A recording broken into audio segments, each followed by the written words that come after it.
je m'étais donné une limite dans un premier temps de 500 calories par jour.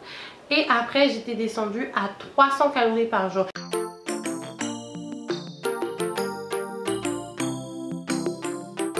Bonjour à tous et à toutes et bienvenue sur ma chaîne. Aujourd'hui, on se retrouve pour une nouvelle vidéo pour parler de poids. Parce que si vous me suivez depuis un petit moment, vous savez qu'il y a quelques mois, je vous avais fait une vidéo qui s'appelait J'ai grossi, où en fait je vous disais tout simplement que j'avais grossi, les raisons pour lesquelles j'avais grossi et mon intention en fait de perdre du poids. Je pense qu'il est temps de faire une update, mais avant de faire cette update, j'avais envie de vous parler en détail de ma relation entre moi, le poids et la nourriture. Je vous en avais un petit peu parlé dans la vidéo précédente, justement j'ai grossi, mais j'étais pas rentrée dans les détails. Et aujourd'hui, en fait, j'ai envie de mettre les choses à plat, d'en parler avec vous, tout simplement parce que il y a quelques semaines, voire quelques mois, j'en avais parlé avec une de mes collègues qui s'appelle Laure. D'ailleurs, si tu passes par ici, Laure, t'es juste magnifique et je te fais un gros bisou et j'espère que ça va.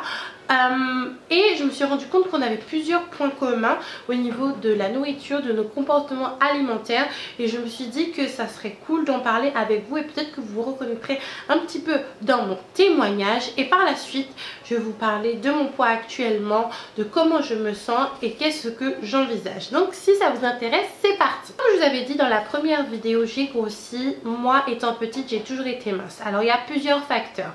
Il faut savoir que quand j'étais petite, j'étais très souvent malade.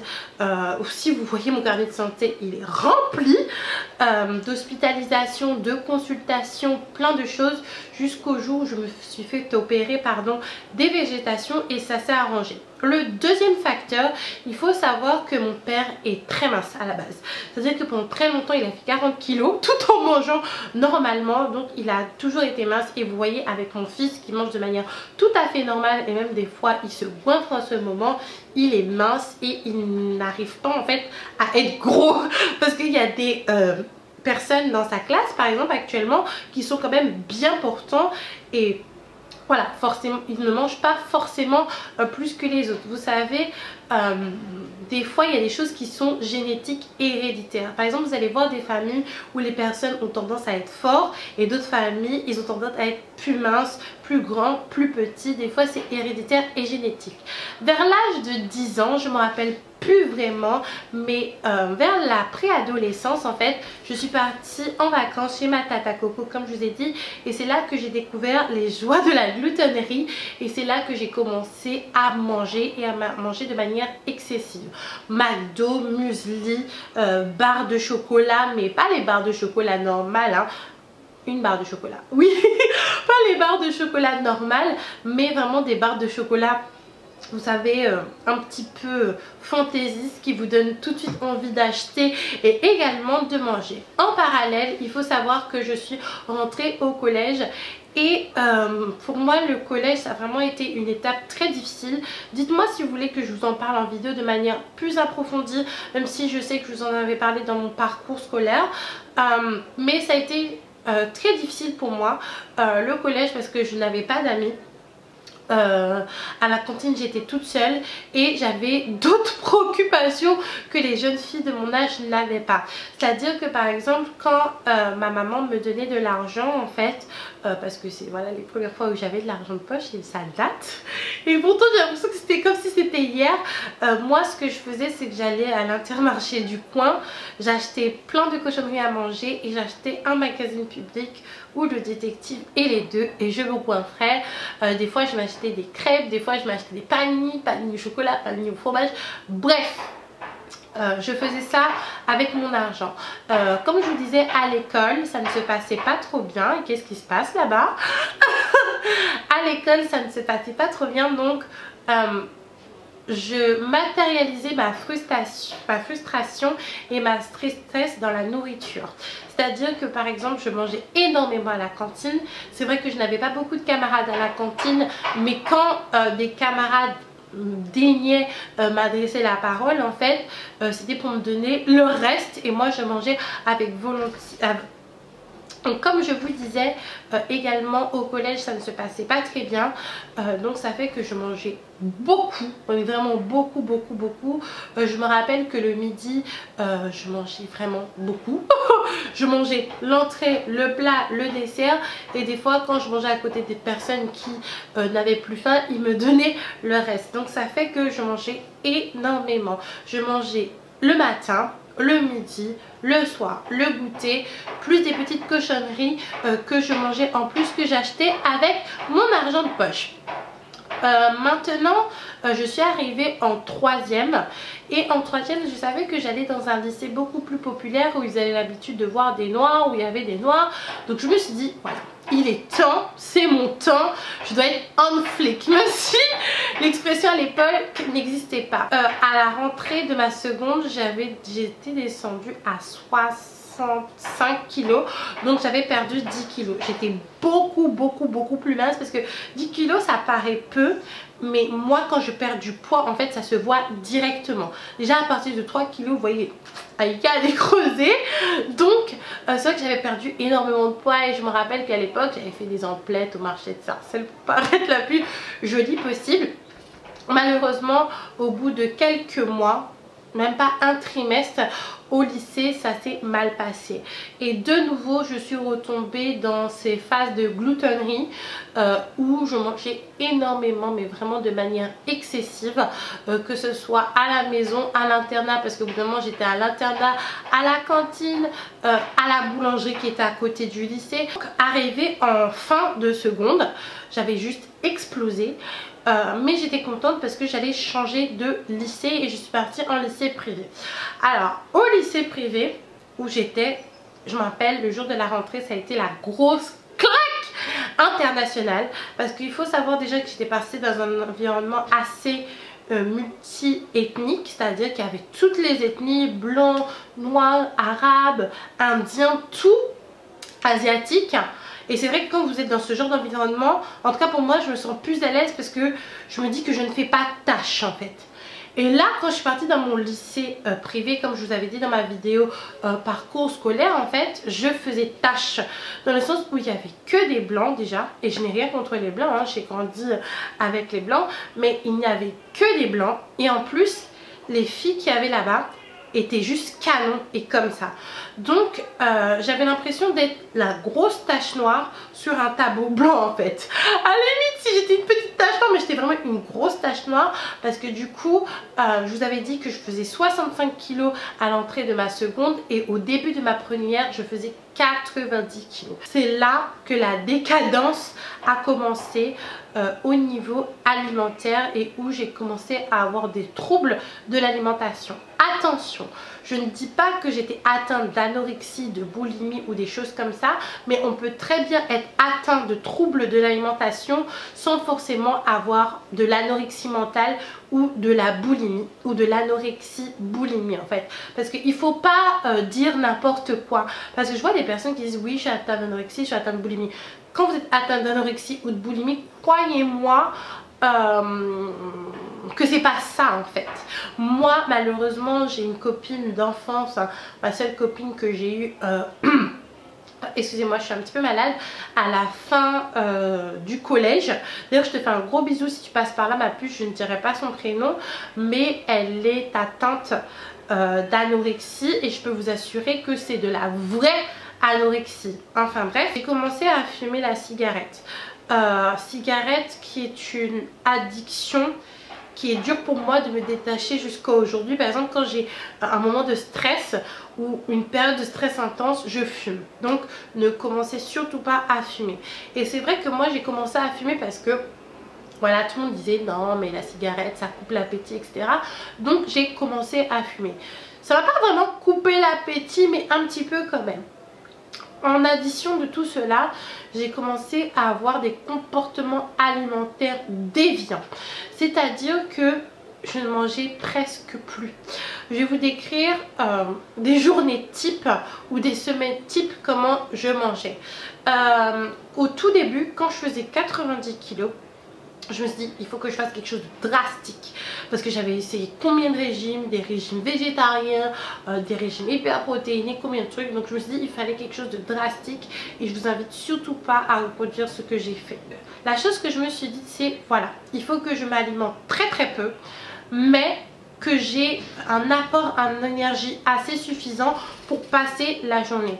Donc je me rappelle que les premières semaines de mes comportements alimentaires déviants, j'écrasais dans un bol 3 cookies avec 2 mousses au chocolat. Je rajoutais quand même pas mal de sucre et je faisais une sorte de bouillie que je mangeais tous les matins et c'était tout pour la journée et je remangeais le lendemain matin.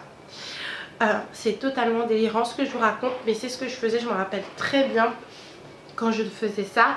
Je me rappelle que je mangeais ça dans la chambre de mes parents en regardant la télé. Il faut savoir que mes parents n'étaient pas du tout au courant de ça parce qu'à l'époque ils avaient une société et qu'ils travaillaient énormément.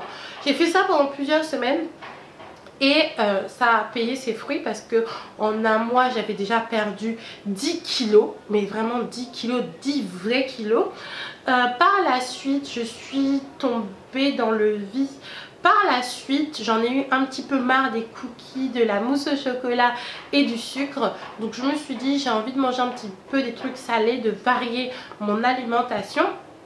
Donc j'ai commencé une autre période de déviance alimentaire. C'est-à-dire que j'ai commencé à ne rien manger le matin. Le midi, je buvais 2 bouteilles de jus multivitaminé à la carotte, donc ça boostait mon énergie. Et le soir je me rappelle que je mangeais 5 petits carrés de pommes de terre avec 2 petits steaks. Avec mon argent de poche, vous savez, je m'achetais des plats tout préparés et ça m'arrangeait bien parce qu'il y avait les calories et c'est tout ce que je mangeais pour la journée tout le long de ma semaine. Parlons des calories. J'étais vraiment dans un état d'esprit vraiment très déviant et très mauvais parce que en fait il faut savoir que en tant que femme et en tant qu'être humain en fait on doit manger entre 1500 et 3000 calories par jour. Après ça peut aller plus, c'est selon votre activité sportive en fait. Et moi, alors que je devais manger au minimum 1500-1600 calories par jour, et ben je m'étais donné une limite dans un premier temps de 500 calories par jour et après j'étais descendue à 300 calories par jour. Et il faut savoir qu'à ce stade là j'avais déjà perdu 15-20 kilos. Savoir que à cette période j'avais l'air totalement malade. C'est à dire que quand vous perdez beaucoup de poids en très peu de temps, parce que c'est 30 kilos, c'est énorme, en fait c'est comme si votre corps était lyophilisé d'un coup. C'est-à-dire que vous étiez bombé et d'un coup en fait, et j'étais vraiment creusée, mes yeux étaient ressortis, rentrés, j'avais l'air vraiment malade. Mais après je compensais tout cela avec le maquillage, donc ça allait. Donc c'est vrai que quand ma mère des fois organisait des sorties au Buffalo Grill ou des choses comme ça au McDo, ma mère me prévenait et il y avait 2 cas de figure. Le premier cas de figure, c'était que pendant les deux jours précédents, la sortie au McDo, au Buffalo Grill, pardon, je ne mangeais pas. Quand je vous dis que je ne mangeais pas, c'est-à-dire que je ne mangeais vraiment pas ou un cookie par jour pour préparer justement mon estomac à ce pétage de bide. Parce qu'il faut savoir que quand ma mère voilà, nous disait bon tel jour on va aller au restaurant, je prévoyais vraiment de me péter le bide pour me faire plaisir, mais également pour avoir un apport énergétique assez suffisant pour tenir les jours qui allaient suivre, parce que j'allais reprendre une alimentation déviante disons. Ou le second cas de figure, c'est si ma mère nous emmenait manger en quelque part, ou si je voulais manger de manière assez importante, je me faisais vomir. Alors je ne dirais pas que j'étais boulimique comme je vous ai dit, parce que boulimie c'est vraiment dans la tête, hein, c'est vraiment une maladie mentale, c'est une maladie alimentaire mais c'est mental. Je me faisais vomir. Il m'est déjà arrivé de me faire vomir une vingtaine de fois dans ma vie, pas plus de 25 fois, mais des fois voilà, je sortais avec ma mère, je voulais passer un bon moment, j'avais aussi envie de manger et j'étais dans une petite phase de culpabilité où je me dis mon Dieu, combien de grammes je vais avoir pris après avoir mangé tout ça. Et je me faisais vomir. Je me suis fait vomir jusqu'au jour en fait où je me suis fait vomir, mais j'ai de l'acide qui m'est sorti par le nez en fait. Et à ce moment là je me suis dit non Aïka, tu vas plus jamais te faire vomir. Si tu as une période de gloutonnerie ou si tu dois sortir en quelque part et tu manges en fait, tu vas juste reprendre ton alimentation que je pensais tout à fait normal pour moi à l'époque, ou tout à fait nécessaire pour mon cas. C'est vraiment la grande débandade, mais j'étais pas heureuse, mais j'étais disons contente d'être mince en fait. Maintenant il faut savoir que moi quand je suis pas bien dans ma peau, pas bien dans ma tête, c'est ça qui arrive, je ne mange pas. Mais quand disons que je suis heureuse, la plupart du temps je mange. Et en fait par la suite, vers la fin de la première terminale, c'est ce qui s'est passé. J'ai rencontré mon premier amour entre guillemets. Et à l'époque je pense que je faisais 58 kg, 59 kg. Je l'ai rencontré, on s'est mis ensemble. Et disons que j'étais plus ou moins heureuse avec lui, je vais pas mentir. C'était un très très gentil garçon. Et c'est vrai qu'à cette époque là, le fait que j'étais amoureuse, j'ai recommencé à manger. Mais j'avais toujours le spectre des 90 kg qui me hantait. Donc je suis restée avec cette personne 8 mois. Après que nous soyons séparés, j'ai remaigri un petit peu parce que j'ai été vraiment très affectée. Je vais pas mentir, de toute façon à chaque fois c'est comme ça que ça se passe avec moi. Donc j'ai recommencé un petit peu à maigrir. Et là j'avais 18 ans. Et 18 ans en fait c'est l'âge en fait où j'ai rencontré Rodrigue, le père de mes enfants. Et c'est vrai que avec Rodrigue c'était vraiment l'amour de ma vie, je vais pas mentir, c'est même si on n'est plus ensemble, c'est l'amour de ma vie. Et c'est vrai que même si c'était pas facile, même s'il avait un caractère que j'avais du mal à comprendre à l'époque, j'étais vraiment plus que heureuse d'être avec lui. Et là, ça a été la débandade. En plus, je suis tombée enceinte et j'ai regrossi en fait. Et là, je suis passée d'une 60aine de kilos à 80 kilos. Et 80 kilos, c'était vraiment mon poids standard. C'est-à-dire que je pouvais faire 82, 83, 79. Mais mon poids standard, c'était 80 kilos. Et poids que j'ai gardé pendant très longtemps. Et du fait que j'étais avec une personne qui m'aime, parce que Rodrigue m'aimait, il m'aime toujours, j'étais très heureuse en fait. Et je n'avais pas besoin d'être forcément mince. Et j'étais bien dans ma peau. Après c'est vrai que quand par exemple Rodrigue regardait d'autres filles, parce qu'il y a des filles beaucoup plus jolies que moi, ça me rendait mal. Et je me disais bon Dieu, est-ce que tu dois pas un petit peu maigrir Aïka? Mais c'est vrai que j'étais plus ou moins heureuse. Par la suite j'ai reperdu du poids. Vous voyez, hein, je fais beaucoup de vidéos dans ma vie. Je suis passée de 80 kg à 65 kg lors de la perte de mon fils. Et là, j'ai rien compris. Ça s'est passé en 1 semaine et demie. Et moi-même, j'ai pas compris ce qui m'arrivait. Je me rappelle que j'ai fait une crise de panique. Je pense que c'était 1 semaine, non, 2-3 semaines après son enterrement. Ma mère était déjà partie. Et j'ai fini aux urgences à la Ménard, à la maison de garde. Et on m'a pesé, je faisais 65 kg. Et là, j'arrivais pas à y croire parce que 3 semaines avant je faisais 85 kg. Et disons que j'avais pas forcément fait de sport, mais c'est vrai qu'à cette époque je fumais énormément parce que je comprenais pas ce qui m'arrivait. Et de toute manière, quand vous avez des chocs émotionnels comme ça, vous devez tellement puiser dans votre énergie physique, mentale. En fait ça vous bouffe tout que vous maigrissez, vous fondez en fait comme du chocolat au soleil. Et ma belle-sœur, du coup la sœur de Rodrigue, m'a dit que elle, il lui était arrivé la même chose lors d'un décès d'un proche. J'ai regrossi quelques semaines plus tard parce que je suis tombée enceinte de nounou. Et je suis repartie vers une base de poids de 80 kg. En fin 2015, début 2016, j'ai fait un régime où en 4 mois j'avais perdu énormément de poids. D'ailleurs il y a la vidéo qui est sur YouTube, où je mangeais de tout, vraiment de tout, mais en petite quantité. Et disons que je n'avais pas l'impression par rapport à mes années de commentaires alimentaires totalement déviants, que je mangeais mal en fait. Pour moi, je mangeais des légumes, je mangeais des fruits, des féculents, tout, de la viande, du poisson, mais en petite quantité. Et là, je suis passée d'un poids de, disons, 80 kg à 70 kg.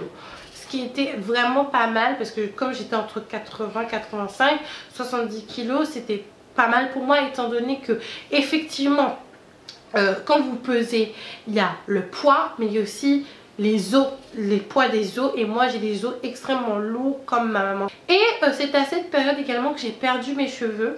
Donc ça que je me dis peut-être qu'il y a dû avoir un petit problème en quelque part dans mon alimentation, même si je mangeais de tout. C'est à cette période où j'ai perdu mes cheveux, où voilà, il y a beaucoup de choses qui se sont passées. Après, en septembre 2016, en octobre 2016, donc il y a un an, j'ai dû raser mes cheveux. Et c'est là que j'ai totalement regrossi en fait. Parce que ça m'a tellement miné en fait, ça m'a donné le cafard. Ça m'a pas mis en dépression parce que j'ai déjà vécu pire. Mais ça m'a tellement mis le cafard en fait que j'ai regrossi. Et c'est à ce moment-là, quelques semaines après, que je vous avais fait la vidéo, j'ai grossi.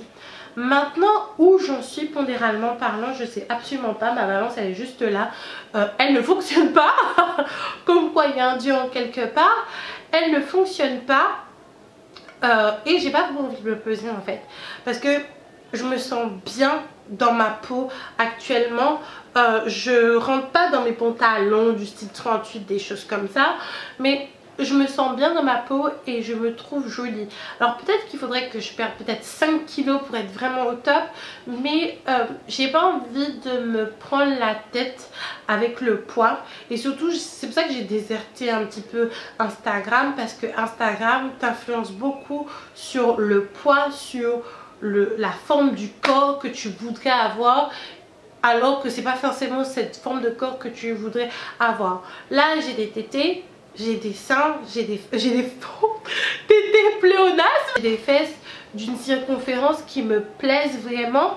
Donc je ne me vois pas disons maigrir ou grossir. Après je sais qu'il faudrait pas que je grossisse, parce que là je tomberais dans l'obésité. Et il y a une vidéo qui arrive sur ça, parce que j'ai l'impression qu'il y a une petite mode là qui est en train d'un petit peu promouvoir l'obésité.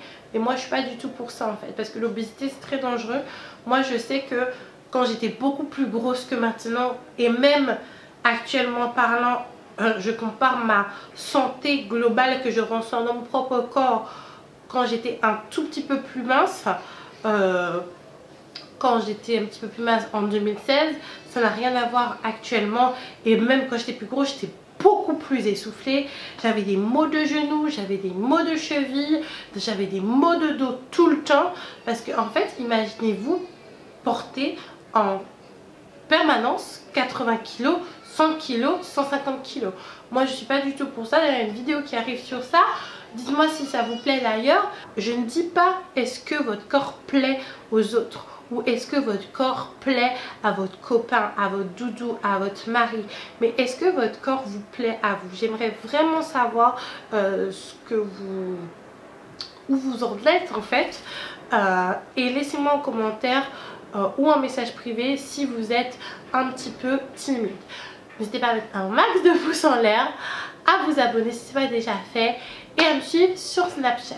Moi je vous fais un gros bisou et je vous dis à la prochaine vidéo, et surtout prenez soin de vous.